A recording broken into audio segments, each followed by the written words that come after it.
Alvin, ang sundalo. Credit to the author. 108 hanggang 13. Ang mga pangalan po na nandito ay galing sa mga name generator. Kaya kung meron man pagkakatulad sa mga pangalan ng totoong tao o lugar, ito ay tunay na hindi sinasadya.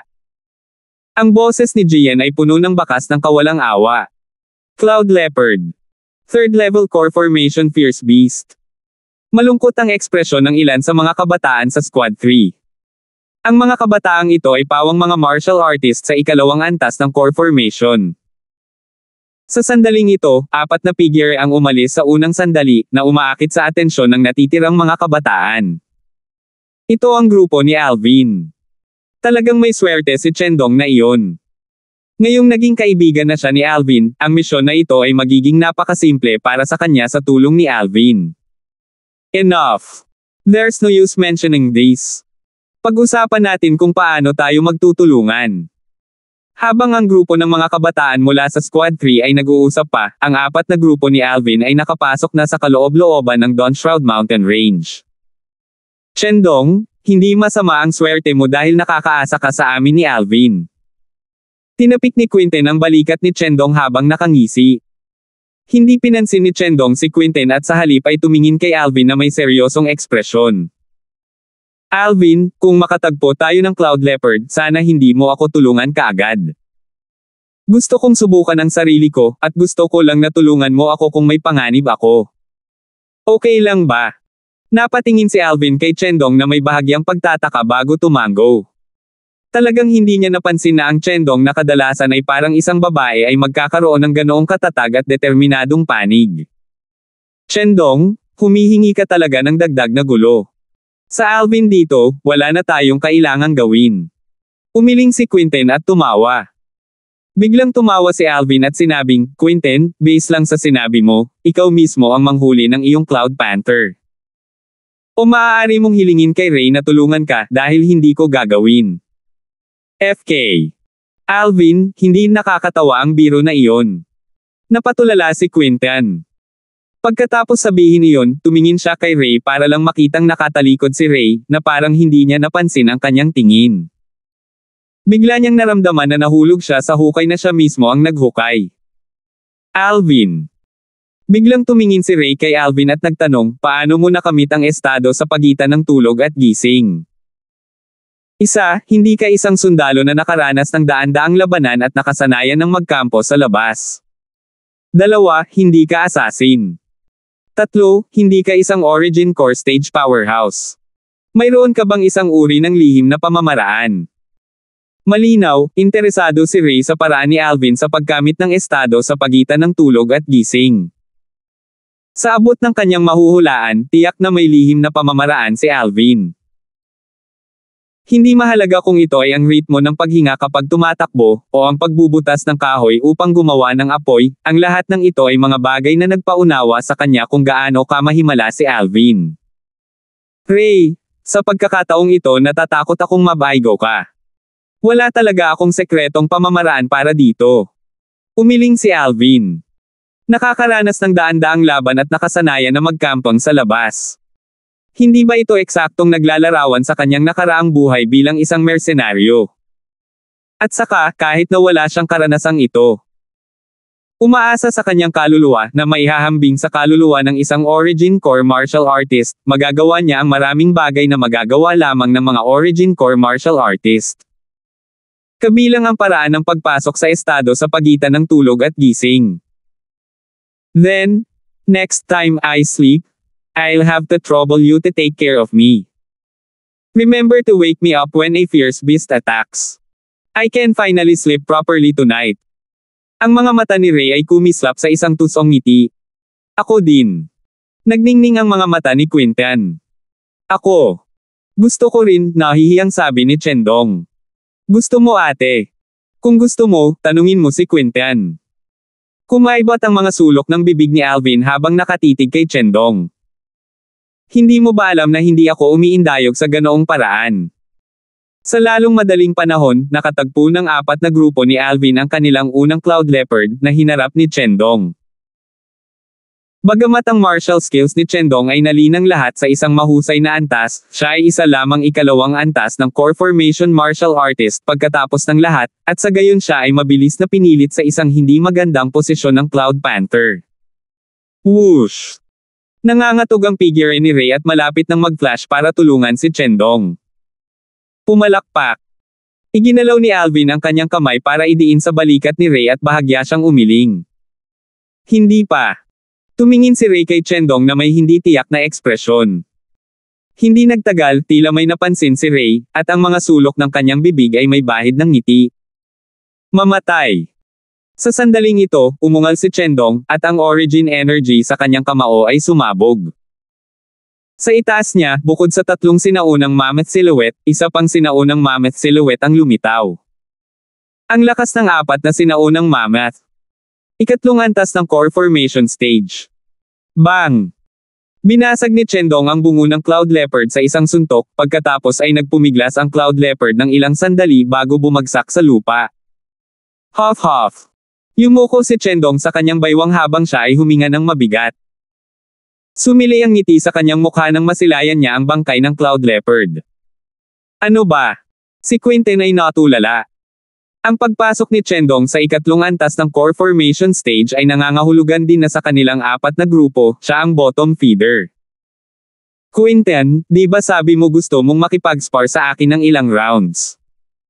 Tumingin si Chendong kay Quinten at ngumisi. FK off. Pinandilatan ni Quinten si Chendong. Chendong, huwag kang masyadong kampante. Kapag nakapasok na ako sa ikatlong antas ng core formation stage, tiyak na matatalo kita. Lucky bastard. Nakakalusot ng ganun-ganun lang. Si Quinten ay nakaramdam ng sobrang hindi makapagsalita.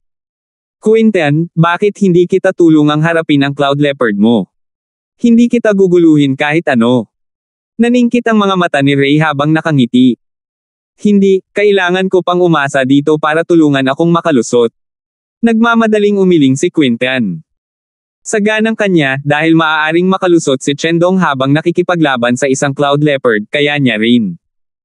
Gayunpaman, tiyak na mabaygo siya. Sa huli, tinulungan pa rin siya ni Ray, at sa kanya lang matagumpay na napatay ang Cloud Leopard. Ang apat na grupo ni Alvin ay gumugol ng buong umaga sa paghahanap sa kanilang apat na Cloud Leopards. Tanghali na. Teren at manghuli ng mabangis na hayop para sa tanghalian. Matapos tapusin ang misyon, natuwa si Quinten. Si Alvin at ang dalawa pa ay sumang-ayon sa kanyang mungkahi. Dagendong. Dagendong. Biglang umalangaw-ngaw mula sa malayo ang isang alon ng nakakarinig na dagendong. Ang mga dagendong na ito ay sinabayan ng pagyanig ng lupa. Mukhang alam ng ilang mabangis na hayop na nagugutom kami at nagpasya na pumunta sa kanilang sarili. Pinagdikit ni Quinten ang kanyang mga palad habang hinihintay niyang dumating ang kanyang biktima. Gayunpaman, mabilis na naging malungkot ang kanyang ekspresyon. Si Alvin at ang dalawa pa nilang grupo ay may malungkot na ekspresyon. Scorching Tiger, isang level 4 core formation stage mabangis na hayop. Oh my God, may 7. Napabuga si Chendong ng malamig na hangin. Kayong lahat, kunin ang Cloud Leopards at umalis muna, tiyak na sabi ni Alvin. Ano naman sayo? Nag-iba ang ekspresyon ni Quinten. I'll pain them away. Kung hindi, once na sabay nilang sunggaban tayo, hindi ko na kayo maaalagaan. Bilisan mo. Sabi ni Alvin, na may seryosong ekspresyon. Paano naging posible para sa ika-4 na antas ng core formation stage na mga mabangis na hayop na lumitaw dito? Ang mga mata ni Ray ay kumikislap na may bahagyang naguguluhan na ekspresyon. Hindi ito ang oras para pag-usapan ito. Bilisan mo lang at umalis ka, udyok muli ni Alvin. Alvin, mag-ingat ka. Tara na. Tumanggaw si Ray nang mapagtanto niya ang kalubhaan ng bagay. Pagkatapos ay natanggap niya ang Cloud Leopard na ipinasa sa kanya ni Alvin bago sinenyasan sina Quinten at Chendong na sundan siya at umalis. Kung mananatili siya, magiging pabigat lang siya. Alvin, hihintayin ka naming bumalik. Sinulyapan ni na Quinten at Chendong ang figure ni Alvin bago nagngangalit ang kanilang mga ngipin at sumunod kay Ray na umalis. Mukhang kailangan kong lumabas ngayon. Nakatutok ang mga mata ni Alvin habang nakatingin sa 7 malalaking tigre na ang mga katawan ay tila nagliliyab at tahimik na naghihintay sa kanilang pagdating. Kung siya ay isang ordinaryong 4th level core formation martial artist, magagawa lang niyang painin ang Scorching Tigers palayo. Pero hindi siya. Kung ibibigay niya ang kanyang buong lakas ay maihahambing sa isang 5th level core formation martial artist. Ang Scorching Tiger ay isang pang-apat na antas ng core formation stage na mabangis na hayop na may katawan ng pulang-pula na balahibo. Nang gumalaw ito, tila isang bola ng apoy na nagliliyab, at ito ang naging pangalan nito. Dumating ang 7 Scorching Tiger sa hindi kalayuan mula kay Alvin ngunit isang kisap mata bago napaungol at sumugod sa kanya. Ang tunog ng pagsabog ng hangin ay maririnig habang ang 7 nakapaso na tigre ay papalapit na buong galit. Sa itaas ng mga ito, lumitaw ang bawat isa ng 6 na sinaunang mammoth silhouette. Isang kabuuan ng 42 sinaunang mammoth silhouette ang sumugod pasulong. Dalhin mo. Ang mga mata ni Alvin ay naglabas ng maliwanag na liwanag habang ang isang nasa sabik ng ngiti ay lumitaw sa kanyang mukha. Mula nang magkaroon siya ng lakas ng 7 sinaunang mammoth, hindi na siya nagkaroon ng pagkakataon na ibigay ang kanyang lakas sa nilalaman ng kanyang puso. Ngayon ay walang alinlangan na pagkakataon para sa kanya. Spirit Serpent Movement Technique. Bagamat gumagamit lamang siya ng high-grade na profound rank movement na technique sa mastery stage, ang pag-asa sa lakas ng sobrang sinaunang mammoth kumpara sa mga Scorching Tiger na ito ay nagbigay daan sa bilis ni Alvin na ganap na madaig ang Scorching Tigers. Sa isang kisap mata, si Alvin ay tila nag-transform sa isang espiritong ahas habang siya ay dumaan sa isa sa mga paparating na Scorching Tigers at lumitaw sa likuran nito bago umupo dito. Umuungol. Ang Scorching Tiger ay galit na galit habang naiuyugyug nito ang katawan, sinusubukang itapon si Alvin. Gayunpaman, sumakbay si Alvin sa likod ng Scorching Tiger at naging matatag na parang bundok, hindi gumagalaw kahit 1 pulgada. Huwag kang mag-alala, kahit ayaw mo akong pababain, mag-isa akong bababa. Nanlamig ang tingin ni Alvin at idiniin ng kanyang kamay ang hilt ng espada sa kanyang baywang, iginuhit ang kanyang Violet Myrtle Flexible Sword. Whoosh!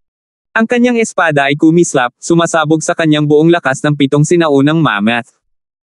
Hindi siya gumamit ng anumang martial skills. Ang espada ay direktang tumusok sa napakalaking ulo ng nakakapasong tigre. Puchi! Tumalsik ang dugo kung saan-saan. Dagendong!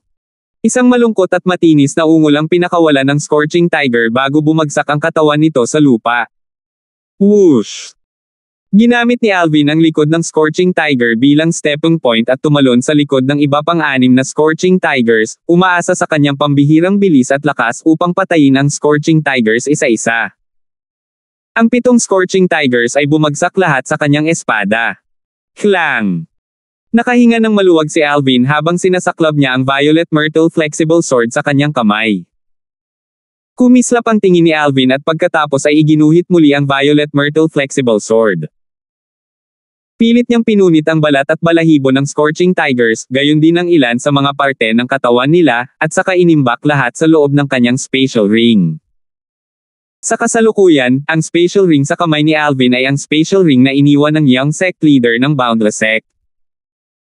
Ang spatial ring na ito ay mas mahusay kaysa sa spatial ring na nakuha niya mula sa He-Clan Supreme Elder ng Aqua Mist City, si Humphrey, dahil ang espasyo nito ay ilang beses na mas malaki. Ito ay isang spatial ring na isang grade 6 spirit weapon. Tungkol naman sa spatial ring ni Humphrey, iniwan niya ito kay Kelly. Pagkatapos ng lahat, sa oras na umalis siya, kailangan siyang palitan ni Kelly at ipagpatuloy ang pakikipagtulungan ng 6 Treasures Body Tempering Liquid kasama si Tang Yin, at sa gayon ay mas maginhawa para sa kanya na alisin ang pilak kung mayroon siyang spatial ring. Humph! Isipin mo ang sarili mong malas. Tiningnan ni Alvin ng isang huling putol ang katawan ng 7 Scorching Tigers bago naghandang bumalik. Spatial ring. Sa sandaling ito, isang boses ang biglang tumunog. Agad na nag-distort ang ekspresyon ni Alvin. Whoosh! Isang figure ang lumipad mula sa kabilang panig ng isang kalapit na burol at bumaba sa harap ni Alvin. Siya yun. Lumubog ang ekspresyon ni Alvin. Ang taong kasalukuyang nakatayo sa harapan niya ay walang iba kundi ang isa sa dalawang centurion na nagsalita para kay Lucian matapos siyang matalo sa sugal kahapon. Pero bakit siya nandito? Sa sandaling ito, ang mga mata ng centurion ay kumikislap na may sakam na kinang, dahilan upang maramdaman ni Alvin na ang mga pangyayaring ito ay malayo sa kabutihan. 109. Centurion, Sir, bakit kayo nandito? Nanatiling hindi nagbabago ang ekspresyon ni Alvin habang malamig siyang nagtanong. Ano sa tingin mo? Medyo malamig ang tingin ng centurion habang retorika nitong sagot. Hindi kaya ang 7 scorching tiger na iyon ay iginuhit dito ni centurion? Nagsikip ang mga mag-aaral ni Alvin. Karaniwan, imposibleng lumitaw ang mga mabangis na hayop sa o higit sa ika-4 na antas ng core formation stage sa lugar kung saan siya kasalukuyang nasa. Kahit na ang isa ay talagang lumitaw, ito ay isa o dalawang mabangis na hayop. Ngunit kanina, mayroong 7 scorching tiger sa ika-4 na antas ng core formation stage, at magkasama silang lumitaw. Kasama ng napapanahong hitsura ng centurion, napakahirap para sa kanya na hindi pag-ugnayin ang dalawang bagay. Napakatalino mo. Tumingin ang centurion kay Alvin. Akala ko noong una ay sapat na ang 7 scorching tigers para mapunit ka, ngunit hindi ko inasahan na talagang tinago mo ang iyong lakas noong pagsusulit sa Genius Camp. Isa ka talagang martial artist sa ika-5 antas ng core formation. Ika-5 antas ng core formation martial artist. Hindi ito kapansin-pansin. Ngunit kung idinagdag mo ang katotohanan na ang taong may ganitong antas ng paglilinang ay isang kabataan na wala pang 17 taong gulang, kung gayon ito ay nakakatakot. Isang 5th level core formation martial artist na hindi pa 17 taong gulang. Wala pang hitsura ng gayong halimaw sa daan-daang taon ng kasaysayan ng Crimson Sky Kingdom. Centurion, Sir, I don't think there are any grievances between us, but I wonder why you want to cause harm to me. Huminga ng malalim si Alvin at kumislap ang kanyang mga mata. Bagamat mayroon na siyang hula sa kanyang puso, gusto pa rin niyang kumpirmahin. Haha! Alvin, kung may gusto kang sisihin, sisihin mo ang iyong sarili dahil sa hindi pagpapakita ng pagtitimpi. Kung hindi dahil sa ginawa mo kay Henry para mawala ang kanyang posisyon bilang centurion, hindi ka sana itatama ni Henry, at hindi niya ako pinagkatiwalaan sa pag-aalaga sa iyo sa pagsasanay sa Genius Camp. Kung tungkol sa centurion, si Alvin ay isa ng patay na tao, at dahil dito hindi siya nag-alinlangan kahit kaunti. Henry! Nanlamig ang mga mata ni Alvin. So siya talaga. Ang nakatatandang kapatid ni Lucian, si Henry. Needless to say, your natural talent really shocked me. Siguro kung bibigyan ka pa ng 2 taon, kahit ako hindi na makakasama mo. But unfortunately, you're going to lose your life here today. Ang mga mata ng centurion ay kumikislap na may layuning pumatay. Ang origin energy ay bumalot sa pagitan ng kanyang mga kamay at pagkatapos ay ang 11 sinaunang mammoth na silhouette ay namuo sa itaas niya, ang kanilang kahangahangang paraan ay tumatagos sa kalangitan. Ang centurion na ito ay isang ika-8 antas ng core formation martial artist. Maghintay. Kumislap ang tingin ni Alvin habang sumisigaw siya sa mahinang boses. Ano, mayroon kang ilang namamatay na salita? Walang pakialam na tanong ng centurion. Kung bibitawan mo ako, bibigyan kita ng 1,000,000 silver. Paano na? Naningkit ang mga mata ni Alvin habang dahan-daang nagtanong. 1,000,000 silver. Needless to say, that's really enticing. Pero, kung hindi ako nagkakamali, yung 1,000,000 silver na sinabi mo ay nakatago sa loob ng spatial ring mo, di ba? As long as I kill you, everything inside your spatial ring will be mine, including that silver.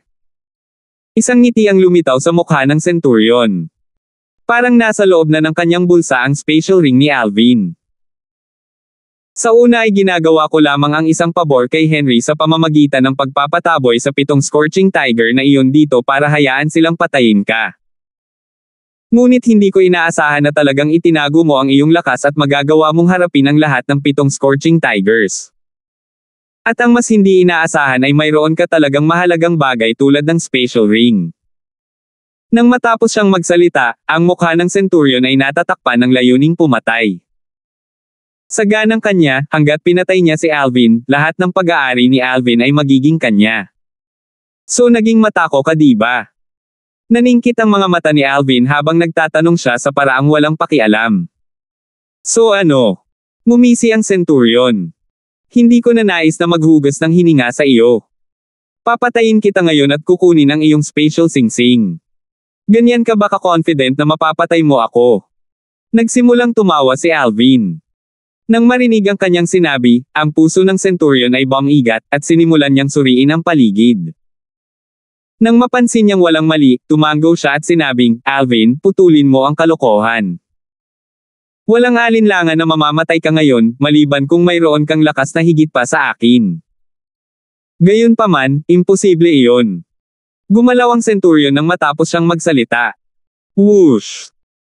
Ang kanyang figure ay nagdrag palabas ng isang string ng mga after images habang ito ay lumipad palabas at direktang kumikislap patungo kay Alvin. Sa itaas niya, 11 sinaunang mammoth na silhouette ang pumutok na parang hangin.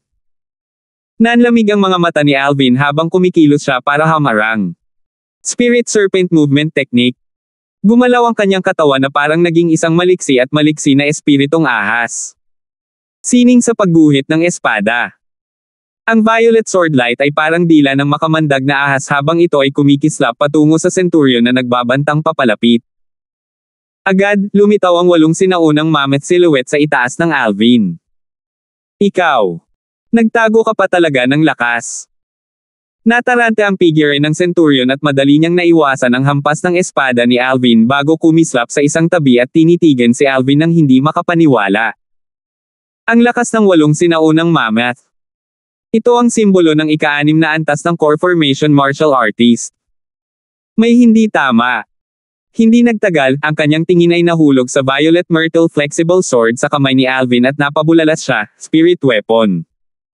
Mayroon ka talagang spirit weapon. Nagagawa nitong magbigay sa iyo ng dagdag na isang napakalaking lakas, ibig sabihin, ito ay dapat na isang grade 8 spirit weapon, tama ba? Ang sakim na ningning sa mga mata ng Centurion ay lalong lumiwanag. Hindi niya inaasahan na bibigyan siya ni Alvin ng napakaraming magagandang surpresa. Una ay ang spatial ring, ngayon ay ang grade 8 spirit weapon. Kung makukuha niya ang grade 8 spirit weapon, kahit isang 9th level core formation martial artist ay hindi niya kakampi. Ang Alvin na ito ay halos isang kayamanan. Hindi naman masama ang tingin mo. Ngumisi si Alvin. Alvin, ang iyong lakas ay maihahambing sa ika-6 na antas ng core formation martial artist sa pamamagitan ng pag-asa sa spirit weapon na iyon. Ngunit sa harap ko, hindi ito sapat. Mamatay. Nanginginig ang katawan ng Centurion bago siya muling kumilos. Gusto niyang patayin si Alvin at agawin ang lahat ng mayroon si Alvin. Bang! Ang Centurion ay umatake sa bilis ng kidlat habang siya ay naghampas ng isang hampas ng palad kay Alvin. Ang bugzo ng hangin mula sa hampas ng palad ay naging sanhi ng pagkislap ng kulay violet na damit ni Alvin. Talaga! Isang malamig na liwanag ang kumislap sa mga mata ni Alvin. Sa isang kisap mata, bumuhos ang kanyang origin energy sa blade ng Violet Myrtle Flexible Sword na nag-activate ng Blood Crescent inscription sa loob. Om! Isang crimson red crescent ang sumabay sa Violet Myrtle Flexible Sword ni Alvin habang ito ay kumikislap ng mabilis na parang kidlat. Tila may mga mata ito, tumpak na hamarang sa hampas ng palad ng Centurion. She! Ang sariwang dugo ay tumalsik sa buong hangin habang ang palad ng Centurion ay hiniwa sa kalahati ng gasuklay. Ah! Ang matinis at malungkot na sigaw ng mga Centurion ay tumunog bago biglang tumigil sa isang kisap mata. Huminto ito dahil matapos hatiin ng crescent ang kanyang kamay sa kalahati, ang momentum nito ay hindi bumagal kahit isang pile dahil diretso itong tumago sa kanyang dibdib. Spirit Serpent Movement Technique. Lumiwanag ang katawan ni Alvin habang iniiwas niya ang katawan ng Centurion na lumilipad mula sa inertia. Dilat ang mga mata ng Centurion habang lumilipad siya kasama ng lakas ng momentum, at ang kanyang mga mata ay kumikislap na may kinang ng hindi paniniwala. Siguro, kahit hanggang kamatayan, hindi niya akalain na magkakaroon pa rin si Alvin ng ganoong nakakatakot na galaw. Bang! Bumuhos ang dugo sa buong katawan nang bumagsak sa lupa ang bangkay ng Centurion. Buti na lang binigyan kita ng 1,000,000 silver, pero ayaw mo. Sa tingin mo talaga natatakot ako sa'yo. Kung hindi dahil sa ayaw kong sayangin ang isang blood crescent inscription, hindi ako nagsayang ng hininga sa'yo. Malamig na winalis ni Alvin ang bangkay ng Centurion gamit ang kanyang tingin bago hinanap ang kanyang katawan para lamang makahanap ng ilang libong pilak. Anong dukha? Ngumisi si Alvin bago ilagay ang pilak sa kanyang spatial ring. Isang tipak ng pilfire ang nag-apoy sa kanyang palad bago niya ito itinapon sa Centurion's corpse. Sizzle! Ang bangkay ng Centurion ay nasunog at naging abo sa isang kisap mata. Wala man lang natira kahit kay titing. Sapat lang ang mga materyales sa spatial ring ko para mag-inscribe ng 2 pang blood crescent inscriptions. Hindi ko akalain na sasayangin ng isang masamang Centurion ang isa sa blood crescent inscriptions ko. Bahagyang kumunat ang noo ni Alvin. Ang pag-alala sa nangyari kanina ay nagdulot sa kanya ng inis. Naisip niya ito ng ganito, ang mga materyales para isulat ang blood crescent inscription ay nagkakahalaga ng hindi bababa sa 500,000 pilak, ngunit nakakuha lamang siya ng ilang libong pilak mula sa pagpatay sa Centurion na iyon. Ito ay walang alinlangan na isang transaksyon na ginawa ng Luigi. Sa kanyang kasalukuyang mga kalagayan, kahit na nakakuha siya ng mas maraming pilak, napakahirap pa ring makuha ang mga materyales na kailangan para isulat ang blood crescent inscription. Sa kasalukuyan, mayroon lamang siyang limitadong dami ng blood crescent inscriptions. Ito rin ang dahilan kung bakit mas gugustuhin niyang bigyan ng Centurion ng 1,000,000 pilak kaysa sayangin ang isang blood crescent inscription sa kanya. Huwag na, hahayaan ko na lang na ang kalikasan ang kunin. Isusulat ko ang isa pang blood crescent inscription sa Violet Myrtle flexible sword ko bago ako bumalik. Tapos na ang nagawa, kaya hindi na pinagpatuloy ni Alvin ang pag-iisip tungkol dito. Lumakad si Alvin sa isang maikling distansya at nakahanap ng isang liblib na lugar bago umupo na nakakross ang paa. Pagkatapos ay binawi niya ang ilang materyales at sinimulang isulat ang blood crescent inscription. Habang lumulubog ang araw sa kanluran at nababalot ng takip silim ang lupain. Sa resting area ng Genius Camp Squad 3. Bakit hindi pa bumabalik si Alvin? Matapos maghintay ng kalahating araw na walang balita, medyo pangit ang mga ekspresyon ni Ray. Yeah, it's been so long. Logically speaking, dapat ay hinailan na niya ang mga Scorching Tigers na iyon at bumalik ngayon. Sumimangot si Quinten at labis na naguguluhan. Wala namang nangyari sa kanya diba? Nag-aalala ang ekspresyon ni Chendong. Huwag kang jinx. Sina Quinten at Ray ay parehong pinandilatan si Chendong. Gayunpaman, may pag-aalala pa rin sa kanilang mga mata. Kung may mangyari kay Alvin, hindi nila mapapatawad ang kanilang sarili. Pagkatapos ng lahat, ginawa ni Alvin ang lahat para lamang iligtas sila. Kung wala sila roon, sa lakas ni Alvin, ang pagnanais na makatakas mula sa 7 Scorching Tiger na iyon ay hindi isang mahirap na bagay. Hindi nagtagal, nakabalik na ang iba pang miyembro ng Squad 3. Sa 15 kabataang magkapit kamay, nagawa nilang manghuli ng sapat na halaga ng Cloud Leopards para makapasa sa kanilang misyon pagkatapos magwala sa bulubundukin sa buong araw. Nandito ba lahat? Ang ekspresyon ni Gian ay malamig na parang yelo. Nasaan si Alvin? Nilaybot ng tingin ni Gian ang 18 taong naruroon bago tuluyang itinoon ang kanyang tingin kina Quinten, Ray, at Chendong. Instructor, nakatagpo kami ng 7 Scorching Tigers habang nangangaso ng Cloud Leopards kasama si Alvin. Hiniling niya sa amin na ibalik muna ang Cloud Leopards habang hinihila niya ang 7 Scorching Tigers na iyon, dahan-daang sabi ni Chendong. Napapaso na mga tigre. Nagsikip ang mga mag-aaral ni Gian. Masyado kayong matapang, talagang nangangahas na pumunta ng napakalalim sa Dawnshroud Mountain Range. Hindi kami pumasok ng malalim sa bulubundukin. Naglilibot lang kami sa lugar kung saan gumagala ang mabangis na hayop sa 3 antas ng core formation stage. Sino ang nakakaalam na 7 Scorching Tigers ang biglang lilito? Kumunat ang noo ni Ray. Imposible. Sabi ni Gian nang may katiyakan. Ang Scorching Tigers ay may napakalakas na pakiramdam ng teritoryo at hindi madaling umalis dito. Baka may nang-istorbo sa Scorching Tigers. Hindi magandang tingnan ang ekspresyon ni Quinten habang sinasabi niya ang kanyang hula. Tama na. Dahil narito ang Cloud Leopard ni Alvin, ito ay itinuturing na natapos na ang misyon. Ngayong gabi, ang mga Cloud Leopard na ito ang magiging pagkain mo.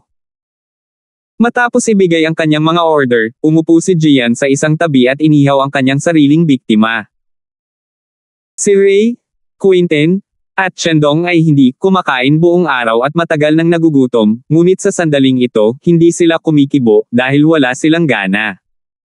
Sa kanilang mga puso, ang tanging naiisip nila ay ang kaligtasan ni Alvin. 110. Sa hindi kalayuan, ang mga kabataan ng Squad 3 ay nagtipon-tipon habang sila ay nagbubunga ng kahoy para sa apoy. Kung hindi dahil kay Alvin, malamang hilaw na karne lang ang makakain natin. Sa kasamaang palad, natatakot ako na ang mga posibilidad ay laban sa kanya sa pagkakataong ito. Ang Scorching Tigers ay ika-4 na antas ng core formation stage na mabangis na hayop, kaya sino man sa kanila ay may lakas na hindi mas mababa kay Alvin. Hindi itinuring ng ilan sa mga kabataan si Alvin bilang makakabalik. Lahat sila ay naniniwala na si Alvin ay pinatay ng Scorching Tigers. Lahat kayo ay gumagamit ng paraan ng pagpapaputok na itinuro sa inyo ni Alvin, ngunit sinusumpa ninyo siya sa kanyang likuran. Hindi ba kayong lahat ay natatakot na tamaan ng kidlat? Ang pagkarinig sa mga talakayan ng grupo ng mga kabataan ay naging dahilan upang lumubog ang ekspresyon ni Quentin, at pinagsabihan niya sila. Nagsasabi lang kami ng totoo. Ano ba ang pinagkakaabalahan mo? Dahil sa sobrang pagkabalisa mo, bakit mo iniwan si Alvin at tumakas mag-isa kanina? Pisay. Napangisi ang isa sa mga kabataan. Anong sabi mo? Namumula ang mga mata ni Quentin nang bigla siyang tumayo at pupunta na sana para turuan ng leksyon ang mga kabataan. Sa sandaling ito lang. Quentin, anong ginagawa mo? Galit na galit. Ang unang nakita ni Alvin nang bumalik siya ay ang eksenang nagagalit si Quentin para sa kanya. Isang mainit na pakiramdam ang dumaloy sa kanyang puso nang makita niya ito. Alvin, bumalik ka na. Si Shendong ay may nasasabik na ekspresyon. Ano, baka umaasa ka na kakainin ako ng mga nakakapasong tigre na iyon? Biro ni Alvin. Siyempre hindi. Nagmamadaling umiling si Shendong. Basta babalik ka. Nakahinga ng maluwag si Ray nang makita ang pagbabalik ni Alvin. Shendong, kumuha ka ng tuyong kahoy. Ray, halika tulungan mo akong linisin itong Cloud Leopards. Alvin, occupied ka buong araw, kaya magpahinga ka at maghintay ka lang ng pagkain. Hinati ni Quentin ang gawain.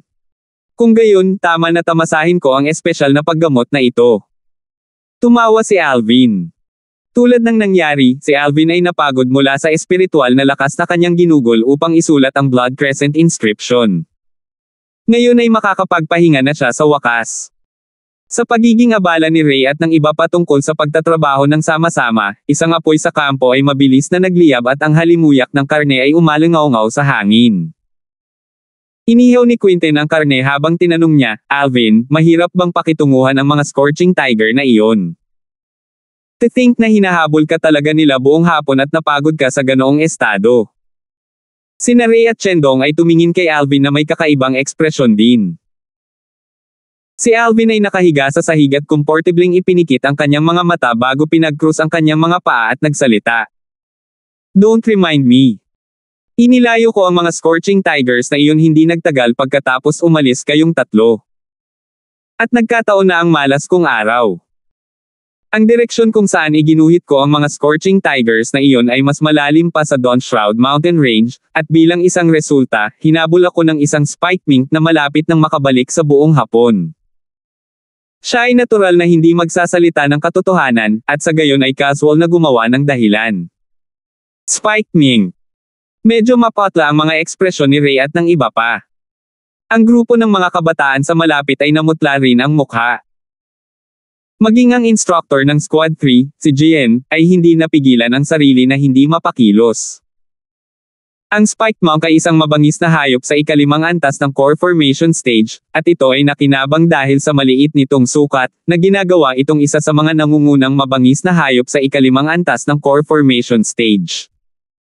Lalo na't ang bilis ng isang Spike Mink ay matuli na parang kidlat.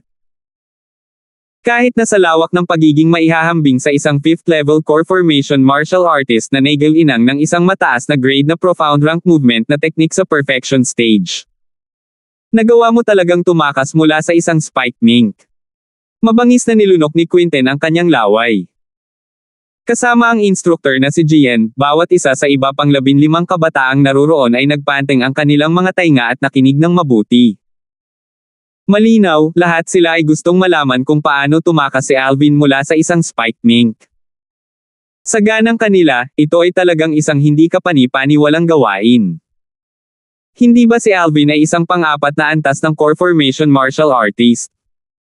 Ang swerte ko. Nasugatan ang binti ng spike mink na iyon, kaya't ang bilis nito ay maihahambing lamang sa akin.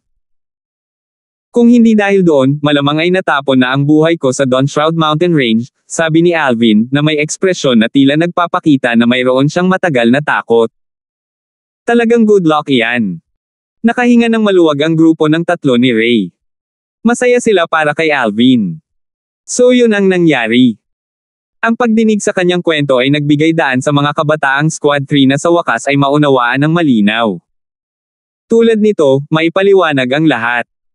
Kumpara sa katahimikan ng Squad 3. Nagkagulo ang Squad 1. Bakit? Ang instructor ng Squad 1 ay nawala sa hangin.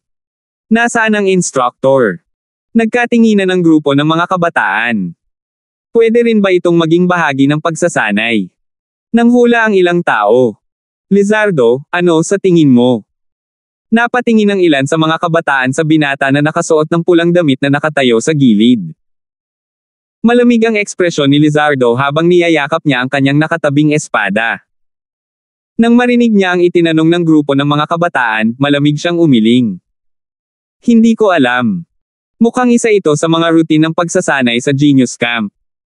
Ang biglaang pagkawala ng instructor ay nangangahulugan na opisyal na nagsimula ang aming pagsasanay. Isang kabataang nakaberdeng damit ang kampante na itinaas ang kanyang ulo. Iniabot niya ang isang ekspresyon na nagsasabing I've guessed it long ago. Bakit mo naman nasabi? Ang ibang mga kabataan ay naguguluhan. Hindi mo ba naiintindihan? Hindi nawawala ang instructor. Sinadya niyang itago ang sarili. Sinadya niyang iwan tayo mag-isa para tingnan kung kaya nating mamuhay ng mag-isa sa kagubatan. Nagsalita ang binata na nakaberdeng damit na may loika na parang totoo. Shay, hula mo lang ito. Binaliwala ng ilan sa mga kabataan ang kanyang hula. Napabuntong hininga ang kabataang nakaberdeng damit at sumagot, Ano, ayaw mong pumayag? Baka naisip mo na may mawawala sa lugar na ito ng Dawnshroud Mountain Range. Imposibleng mawala ang instructor. Sa sandaling ito, nagsalita si Lizardo. Ang mga centurion ng Iron Blood Army ay pawang mga martial artist nang hindi bababa sa ika-8 antas ng core formation stage. Narinig mo ba ang sinabi ni Lizardo? Kung hindi tayo mawawala, paano mawawala ang isang 8th level core formation martial artist? What a joke! Kampante namang tumawa ang binata na nakaberdeng damit. Mukhang ang pag-alis ng instructor ay talagang laman ng susunod na bahagi ng aming pagsasanay. Sana ay makabalik siya kaagad. Nakakaramdam ako ng kaba kapag wala ang tagapagturo, sabi ng isa sa mga kabataan, na may bahagyang takot na ekspresyon. Habang ang mga miyembro ng Squad 1 ay takot na takot, si Alvin ay lumalamon ng malalaking tipak ng karne. Tuluyan na niyang isinantabi ang katotohanang napatay niya ang instructor ng Squad 1. Sa sumunod na 2 buwan, ang grupo ng mga kabataan sa Squad 3 ay kailangang harapin ang mga alon ng mabangis na hayop tuwing gabi. At sa araw, sila ay pupunta sa bulubundukin upang tapusin ang kanilang mga misyon. Lumipas ang oras sa isang kisap mata.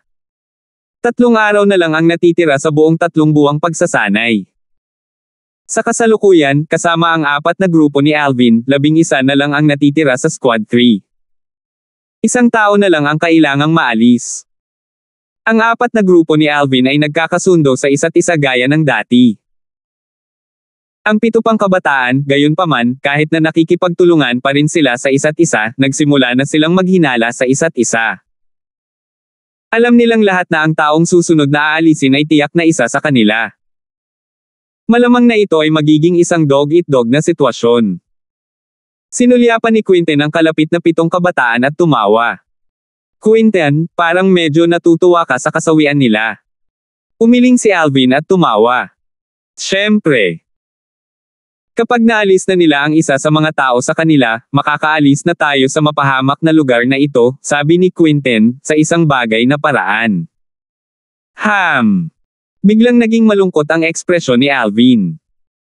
Ang kanyang napakalakas na kaluluwa ay tila may malabo na naramdaman. Sumimangot din si Ray. Ang kanyang intuition ay napansin ang panganib.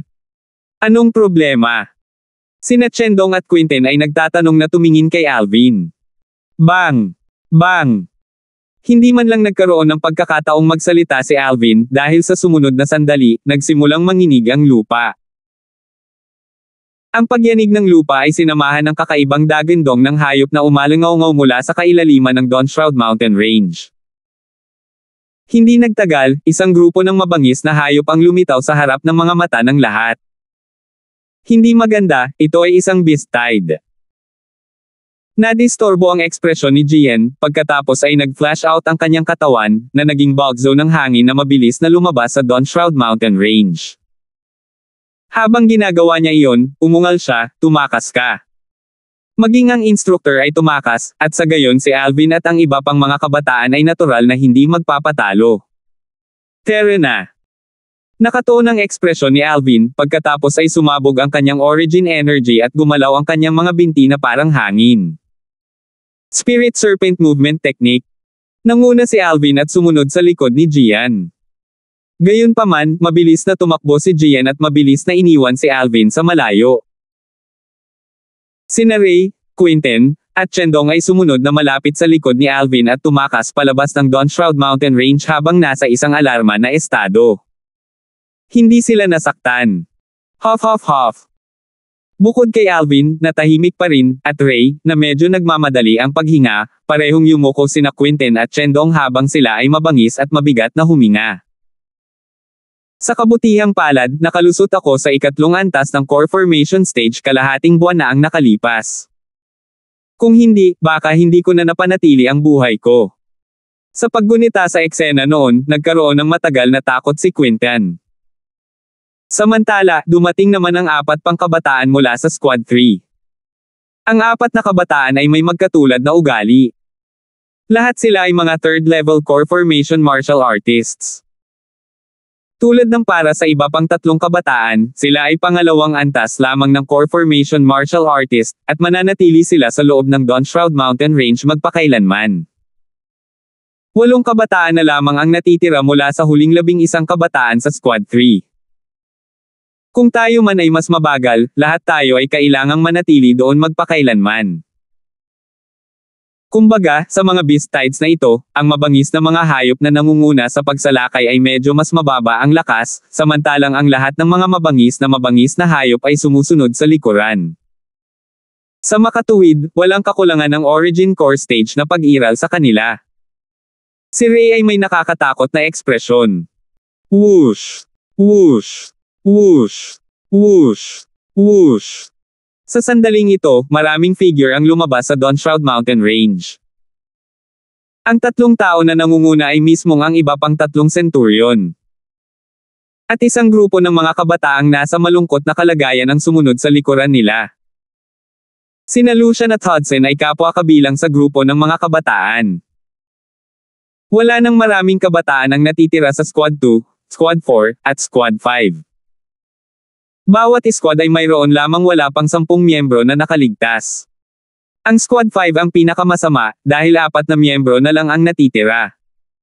Nasaan ang Squad 1? Matapos magtipon ng 4 na centurion, napansin nilang walang gumagalaw sa loob ng Dawnshroud Mountain Range sa loob ng ilang panahon. Nagkatinginan silang nagtatanong. Squad 1. May kakaibang ekspresyon si Alvin. Ang buong Squad 1 ay hindi maaaring manatili sa loob ng Dawnshroud Mountain Range, tama ba? Hindi ba nawala ang kanilang instructor 3 months ago? Sa Dawnshroud Mountain Range, sa resting area ng Squad 1. Pagharap sa beast tide na nagbabantang paparating. Hindi maganda, ito ay isang beast tide. Ang ekspresyon ng grupo ng mga kabataan ay pawang baluktot. Ang pagtatapos ng unang round ng pagsasanay ay magtatapos sa 3 araw. Ngunit ang pagkakaroon ng beast tide sa oras na ito ay medyo kakaiba. Siguro kaya ang instructor na nagtago ng kanyang sarili sa loob ng 3 buwan ang nagpatalsik sa hayop. At gusto niyang tanggalin ang 3 tao sa natitirang grupo namin ng 13. Malamang. Kung gayon dapat ba tayong tumakas o hindi? Dahil ito ay isang beast tide na iginuhit ng instructor, hindi ito dapat magkaroon ng anumang kakilakilabot na mabangis na hayop. Maaari nating patayin silang lahat. Oo, kung tumakas tayo, malamang na maalis tayo. Sisingilan. Ang grupo ng mga kabataan mula sa Squad 1 ay napuno ng kagitingan habang sila ay sumusugod patungo sa beast tide na papalapit ng may panganib, at isang labanan ang naganap. Pumasok din si Lizardo sa labanan, pinapatay ang isang mabangis na hayop sa bawat hampas ng espada. Napakadali. Dagendong. Biglang, isang kakaibang dagendong ng hayop ang pumasok sa mga tainga ni Lizardo, na naging sanhi ng kanyang ekspresyon na agad na naging sobrang malungkot. Whoosh! Si Lizardo ay hindi nang ahas na mag-alinlangan habang ang kanyang katawan ay nanginginig bago kumislap patungo sa labas ng Dawnshroud Mountain Range. Kasabay nito, napabuntong hininga siya at nagbabala. Bilisan mo at tumakas. Isa itong ikapitong antas ng Core Formation Stage Thunder Lion. 111. Sa pasukan ng Dawnshroud Mountain Range. Ang natitirang mga kabataan na nakaligtas at ang kanilang mga instructor ay naghihintay doon. May lalabas. Hindi alam kung sino talaga ang nagsalita, ngunit ang mga tingin ng lahat ay agad na tumingin sa malayo. Lizardo. Nakilala ni Alvin ang kabataang nakasuot ng pulang damit na sumugod palabas na may hawak na espada. Ito talaga ang pinakamalakas na kabataan sa Squad 1, si Lizardo. Ang mga miyembro ng Squad 1 ay talagang hindi umalis sa Dawnshroud Mountain Range. Hindi ba nila napansin na nawawala ang kanilang instructor? Si Alvin ay natulala. Mahirap para sa kanya na ibalot ang kanyang ulo sa bagay na iyon. Naisip niya na pagkatapos na mamatay ang instructor ng Squad 1 sa pamamagitan ng kanyang mga kamay dahil sa kasakiman, ang mga miyembro ng Squad 1 ay magiging tulad ng isang host ng mga dragon na walang pinuno at tiyak na aalis sa Dawnshroud Mountain Range sa unang posibleng sandali upang ipaalam kay Captain Dave ang tungkol sa kanilang instructor na nawawala. Gayunpaman, batay sa kasalukuyang mga pangyayari, tila ang mga bagay ay ganap na naiiba sa kung paano niya naisip ito. Huff huff huff. Matapos lumabas sa Dawnshroud Mountain Range, huminga ng malalim si Lizardo at ang kanyang ekspresyon ay sobrang hindi magandang tingnan. Lumapit si Gian at ang iba pang 3 centurion at nagtanong, Lizardo, anong nangyari? Nasaan ang instructor ng Squad 1 at ang iba pang miyembro? Instructor. Lumubog ang mukha ni Lizardo at kumislap ang kanyang mga mata na may bahid ng puot. We haven't seen him in around 3 months. I have no idea kung saan siya nagpunta. As for the other people, not one of them were able to make it out alive because of the negligence of that lousy instructor. Bastos na instructor. Ang pagkarinig sa sinabi ni Lizardo ay naging sanhi ng pagkibot ng mga sulok ng bibig ni Alvin. Kung alam ng centurion na iyon na iinsulto pa rin siya kahit mamatay na siya, malamang na dumura siya ng dugo dahil sa galit. Ano ba talaga ang nangyari? Medyo malungkot ang ekspresyon ng 4 na centurion. Sa pangalawang araw namin sa Dawnshroud Mountain Range, inutusan kami ng instructor na manghuli ng mabangis na hayop para makumplito ang aming mga misyon. Pagsapit ng takip silim, nang bumalik ang lahat sa Squad 1, ang aming instructor na lang ang nawawala. Habang nagsasalita si Lizardo dito, ang kanyang ekspresyon ay puno ng puot. Bakit hindi kayong lahat umalis sa Dawnshroud Mountain Range kung hindi nyo mahanap ang instructor? Bahagyang natarante si Gian. Leave the Dawnshroud Mountain Range. Do we dare? That time, akala ng lahat na ang pagkawala ng instructor ay siya lang ang kusang nagtatago sa sarili. Kaya inisip ng lahat na part ito ng training, kaya nanatili ang grupo namin doon ng halos 3 buwan. Hanggang kaninang umaga, 7 lang ang namatay at 13 miyembro ang natitira. Huminga ng malalim si Lizardo pagkatapos niyang matapos. Ang mga ekspresyon ng apat na centurion ay bahagyang mabigat dahil napagtanto nila ang kakaibang bagay. Si Alvin ay nakatayo sa malayo at ang kanyang ekspresyon ay bahagyang hindi natural nang marinig niya ang sinabi ni Lizardo. Ngayon lang, nang dumating ang Beast Tide, naisip pa nga ng ating Squad 1 na ito ay isang Beast Tide na itinutulak ng ating instructor, at dahil dito ang lahat ay hindi nagligtas sa pagsisikap na lumaban sa Beast Tide. Hanggang sa lumitaw ang ikapitong antas ng Core Formation Stage Thunder Lion. Nakarinig na ako ng dagindong ng Thunder Lion dati, kaya nagawa kong mag-react sa unang pagkakataon, sana ay nandito na ako. Nang matapos magsalita si Lizardo, mas lalong lumalim ang lamig sa kanyang mga mata.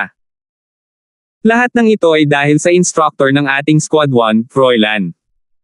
Hua! Hindi mahina ang boses ni Lizardo, kaya malinaw na narinig ito ng lahat ng kabataang naruroon sa malapit, at nagkagulo sila. Ano ba naman? Si Squad 1 ay halatang binubugbog ng kanilang instructor. What bulls tea? Buti na lang at hindi ako ang pinili ni Moherf *** King na sumali sa Squad 1. Kung hindi ay patay na ako ngayon. FK. Talagang nakatayo ako sa grupo ni Lizardo noong araw na iyon, ngunit sa huli ay itinulak ako ng iba at makakasama lang ako sa grupo ni Hudson. Kung iisipin ngayon, dapat talaga akong magpasalamat sa mga kapatid na iyon sa pagliligtas ng buhay ko. Mga kapatid, kung nabubuhay pa ako kapag natapos na ang pagsasanay sa Genius Camp, tiyak na magsusunog ako ng perang papel para sa inyong lahat. Isa.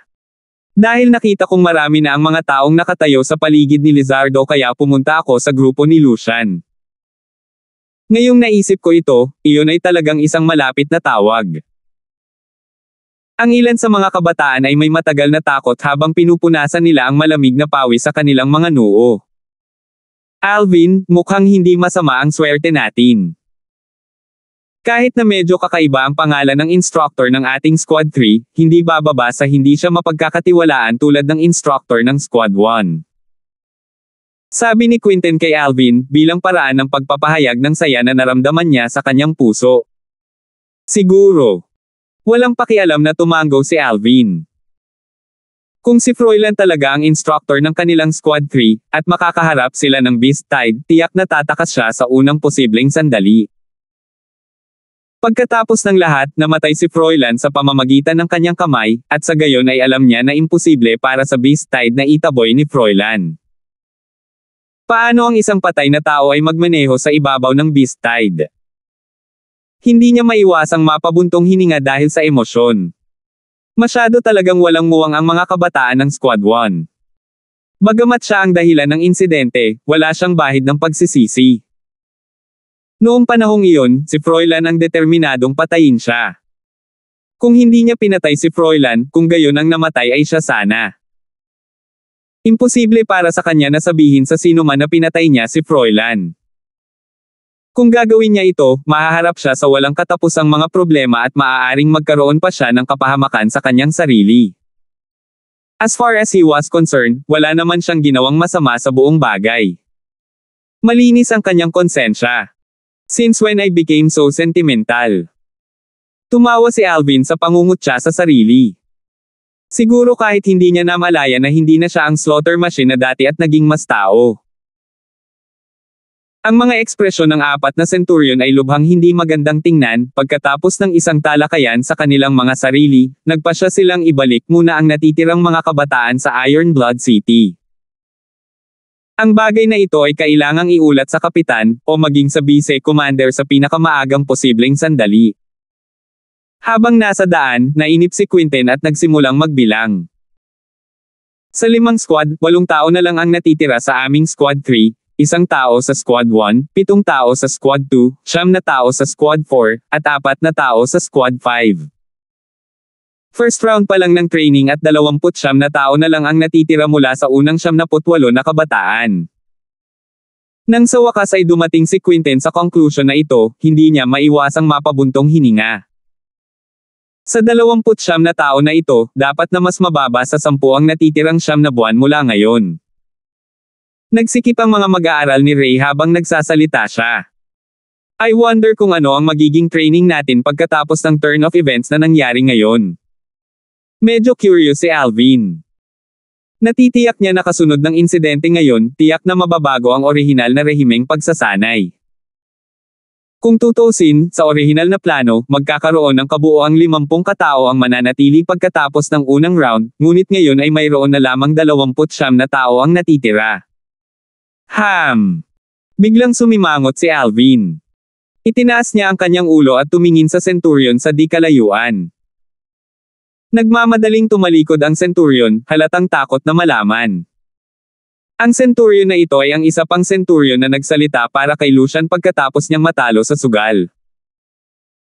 Naisip ni Alvin sa kanyang puso, nang tumingin siya sa akin kanina, ang kanyang mga tingin ay tila naglalaman ng hangin ng pagtatanong at pagtataka.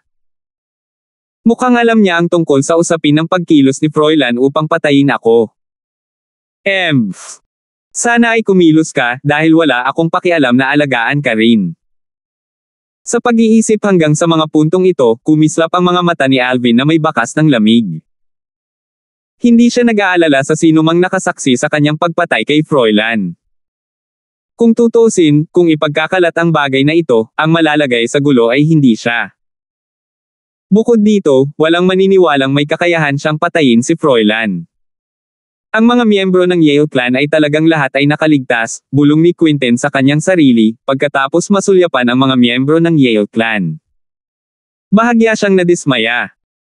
Hindi nagtagal, sinundan ni Alvin at ng iba pang 28 kabataan mula sa Genius Camp ang 4 na Centurion at bumalik sa campsite ng Iron Blood Army. Ipapaalam ko kay Kapitan. Sa drill grounds, inabisuhan ni Gian ang iba pang 3 Centurion bago mabilis na umalis. Pagkaraan ng ilang maikling sandali, muling bumalik si Gian. Inutusan ng kapitan na pansamantalang ilagay sa mga reserbang tolda ang natitirang 29 na kabataan. Ang mga reserbang tent ay hindi maituturing na maluwag. Bawat isa ay may kabuoang 4 na simpleng kahoy na kama sa loob. Ang 4 na grupo ni Alvin ay inilagay sa parehong tent. Sa wakas makakakatulog na rin ako ng mahimbing. Nagningning ang mga mata ni Quentin nang itinoon niya ang kanyang mga mata sa mga kama, pagkatapos ay lumipad siya at ibinagsak ang kanyang buong katawan sa isa. Gusto siyang pigilan ni Alvin, ngunit huli na ang lahat. Bang!